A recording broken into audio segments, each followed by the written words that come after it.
Hi friends, கிருஷ் Sandhya YouTube channel.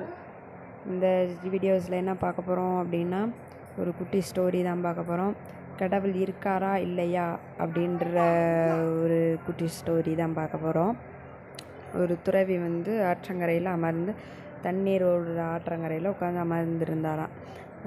இயற்கையில் ஈடுபாடு அதிகமாக அவருக்கு இருந்ததுனால ஒரு மனதோட இந்த இயற்கை அழகுகளை ரசித்து கொண்டே ஆழ்ந்திருந்தாராம். அந்த நேரம் அந்த பக்கமாக ஒரு இளைஞன் வந்தானா.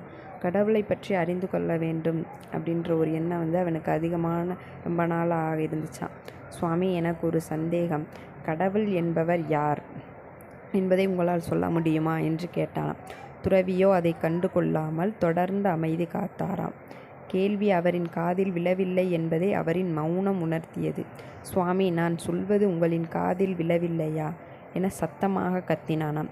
இப்போது துறவி வாய் திறந்து கேள்விக்கான பதிலை சொல்லிவிட்டேனே என்றார்.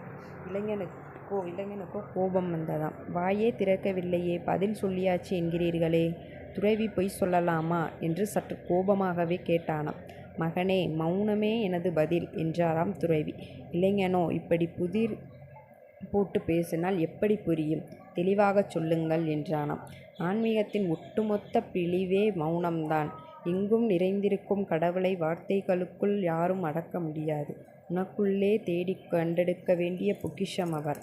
மௌனமாக தியானத்தில் ஆழ்ந்து விடும் நேரத்தில் மட்டுமே அவரோடு உறவாட முடியும் என்ற துறவி மீண்டும் மௌனத்தில் ஆழ்ந்தாராம். இருந்து நாம் என்ன உணரலாம் என்றால், மௌனமாக இருந்து நம் கடவுளை பார்க்கலாம், கடவுளை உணரலாம், கடவுள் இருக்கிறார் இதுதான் அந்த ஸ்டோரியோட கருத்து. இந்த ஸ்டோரி பிடிச்சிருந்துச்சுன்னா உங்களுக்கு லைக் பண்ணுங்கள், ஷேர் பண்ணுங்கள், கமெண்ட் பண்ணுங்கள், சப்ஸ்கிரைப் பண்ணுங்கள், நம்ம சேனலுக்கு சப்போர்ட் பண்ணுங்கள்.